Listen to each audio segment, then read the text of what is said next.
五行的这个长生12宫，这个不念长生啊，叫长生，不是长生，不是那个《西游记》里面那个长生不老，孙悟空那个长生不老那个长生。五行的长生，什么叫长生12宫呢？这就是长生12宫。五行在这里有木、火、土、金、水五行，五行在12个地支里面，12个地支你看。子丑寅卯辰巳午未申酉戌亥在这里，五行在12个地支里面，它有各种各样不同的状态。这个我们等一下再来解释。什么叫五行的长生12宫？跟我们刚才讲的五行的万象修九死很接近那个意思，但是它不是一回事儿。五行的长生12宫叫万象修九死，讲的是五行随四季流转所呈现的五种状态。就五行在四季里面，它的状态是不一样的。五行在四季里面的状态是不是不一样的？比如说木在春天它就旺，在夏天它就是夏。五行在四季它会呈现出不同的这种状态。长生12宫呢，讲五行随12地支流转所呈现的12种状态。你看我们的先人呐，他是非常了不起的。比如说木这个五行，它在四季里面，比如说春天它就是旺的，到夏天它就是夏的。在四季里面，它有不同的状态。春天五行是旺的，木在春天它本来就是旺的，但是在春天的某一天，一天的12时辰里面，它的状态是不一样的。就是同样在这个固定的某一天，这一天就是春天，木就是在这一天就是旺相的，但是在这一天的12个时辰里面，它的旺相的程度是有不同的。五行的长生12宫就是这个意思。就是它在12时辰，一天的12时辰里面，它的状态是不一样的。那么在一个时辰里面，一个时辰的12分钟里面，它又是不一样的。在1分钟60秒里面，它又是60秒又分成多少个12，它又是不一样的。就在很小很短的时间里面，它的状态都是不一样的。很长很长的12年、120年、12000年，它的状态都是不一样的。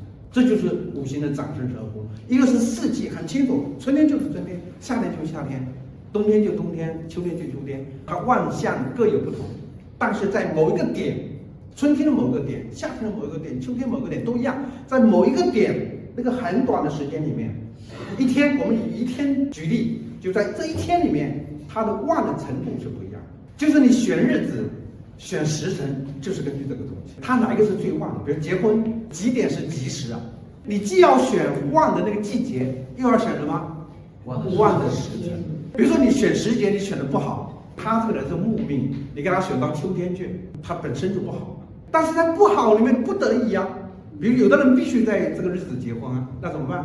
那就要找那个吉时。吉时就是我们讲的长生的那个时间，或者地旺的那个时间。就是你看他的万象修就，等下我们会知道，他是从这里升出来，然后到了最高点，然后他又落下来。那个状态始终都是这样子的，都是这样子的，就是到了最高点就落下来。这是长生12宫，这个听懂了吗？长生12宫和万象修九死有什么区别啊？就是这个区别。何为五行随12地支流转？五行随四季流转，大家都很清楚了。什么叫五行随12地支流转？举木为例，木在1日之子丑寅卯辰12时辰中流转，在1年之子丑寅卯12月中流转。就是五行随12地支流转，1年12个月就是子丑寅卯辰巳午未，是不是？它的万象修准都不一样。一个时辰，这个一天的12个时辰，它也不一样。就是这个没有什么长度限制，它只要是12，它就在12当中。这个时间也好，跟绳子一样，它可以剪无数的片段，是不是？怎么剪都剪不断。古希腊那个叫什么定律啊？一段绳子，每次剪一段，这个永远都在。你剪一段，然后再剪一段，再剪一段，再剪一段，它无限接近于零，但是它不会变成零，就是不会变成，即使在一瞬间，它五行也有长生12宫，也有12种变化。五行随四季流转和随12地支流转之不同。举木为例，木在寅月某日为旺，很清楚吧？木在寅月某日为旺，就寅月这个月我都是旺的，我哪天都是旺的。但在此日之12时辰中，它会有12种状态。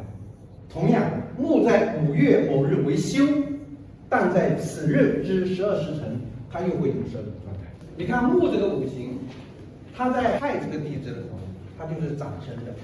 长生啊，什么叫长生？我们等一下再细讲。长生实际上是一个东西，实际上就是孩子刚刚从母胎里面生出来，刚刚生出来，然后不断的长大的那个状态。那我们等一下看到地旺，它是一个由有到极旺的这么一个过程。长生实际上就是孩子刚刚出生，然后沐浴就是孩子生出来了，脱光了衣服去洗澡。这种状态，沐浴这种状态，它有几个象。第一个就是说它不由自主，沐浴是不是不由自主？你小的时候被大人抱去洗澡，你能自主吗？沐浴一个象是不由自主的这种状态。还有一种情况，沐浴呢跟色情有点关联，就如果碰到沐浴跟桃花在一起，往往这个人会有这种风流韵事，有这种色情方面的这种象啊沐浴。然后冠带实际上就长大了，然后戴帽子，就在12个地支里面，它是各种各样不同的状态。到地旺就是最旺的时候，实际上就是你看，这个到这里就是这种状态，从长生向上发展到地旺开始衰，病死木绝胎养，从这里开始，又是另外一个的开始，胎就是怀胎，在胎里面养12个月，然后又开始生，就是我们老祖宗，你看易经的思考问题的方式很有意思。64卦的最后一卦是什么？危机。然后呢，63卦呢是季。本来63卦已经完成了吗？那为什么64卦变未完成呢？它实际上是昭示着一个新的过程又开始了。所以说未济卦跟季济卦是未济卦在最后，是表示一个新的过程又开始了，没有完成，又要开始新的过程。然后木的长生12宫跟火的长生12宫，跟土的长生12宫跟金的长生12宫各不一样。但是土和水是一样的。还有一点呢，就是大家要记住，就是八字命理里面用的长生12宫，跟我们这个纳讲用的长生12宫是有区别。八字它是把五行分成阴阳，那我们这里土地都是一个五行，它没有分阴阳。阴阳刚才说的，甲木就是阳木，寅木也是阳木，乙木就是阴木，卯木就是阴木。这个是长生12宫。那我们现在来看一下长生12宫都代表了什么。长生就是胎儿经10月孕育而生，代表新开始、新希望。长生就是代表新开始、新希望。比如说生病、断病的时候，你这个病，这个官位，这个病在长生这种状态，那你这个病会是什么状态？是越来越重。这个病在长生，就病越来越重。如果病已经到地旺的那种状态呢，那一定是怎么样？一定是一天天的更轻，对吧？病去如山倒那种意思。长生就是刚开始啊，刚刚有希望。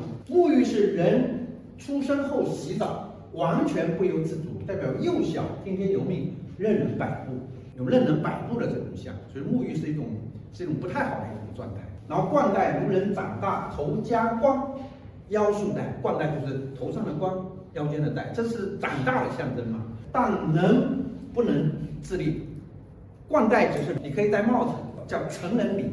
成人礼现在是几岁？16岁啊？18岁啊。冠带实际上就是成人礼的那种状态，但是他已经成人，但是他还不能够承担责任。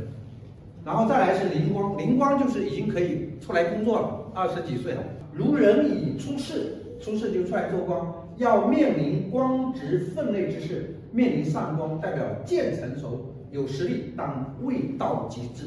就灵光就是20几岁已经出来做官了，再当一个小科员，但是他还没有资格当科长。所以说太早当科长，太早当处长，这不是什么好事。然后最后是帝王，帝王就是如人登基称帝，实力运势已达极致，代表旺盛到了顶点。以前就是有个领导提卦，看他自己的官运怎么样，结果官运到帝王，我说你现在已经到顶了，你升不上去了，到顶了。那如果是在这种状态是长生，那不得了。或者说你还在灵光或者是那种冠带的那种状态，那也是非常好，就是你前面还有，但到帝王你前面就没有了。然后衰如人到中年，如日头自午。日头之午是什么？日中则正，开始衰落下滑，代表盛极而衰，从顶峰回落，一发不可收拾。衰就是这种状态。但衰的时候，虽然那个力量还是很大的，它是地旺的第二步，就是在这个地方，它还是有力量，在衰的时候它还是有力量。那最没有力量的就是绝啊，然后病如人老得病，代表陈情表所谓月薄西山，气息奄奄。你没有读过陈情表啊？李密的陈情表，《文观止》里面就有啊。李密的陈情表，它里面有句话说他奶奶月薄西山，气息奄奄，就是他祖母快死了啊，就那种状态啊，代表《红楼梦》所谓渐渐露出下世的光景。下世的光景讲的是谁呀？有没有一个甄士隐啊？《红楼梦》里面就是《红楼梦》里面甄士隐原来是个大户人家，后面失火了，家里面失火了，后面就分了，对不对？当和尚了，就是露出这种下世的光景。还有就死，死就是如人老病而死，又如草木干枯而死，代表再没有一线生机，再没有半点希望。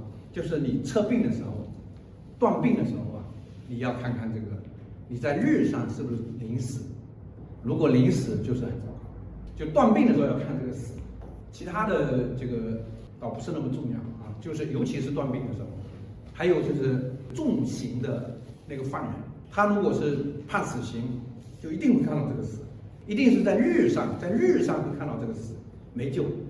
如果日上是斩生，就死刑会改判；如果日上是死，就一点戏都没有了。木就很有意思了，木是如人死入木，如物见入库。木它是有一个木，有一个库，就两种状态，一种就是木了，就没了嘛。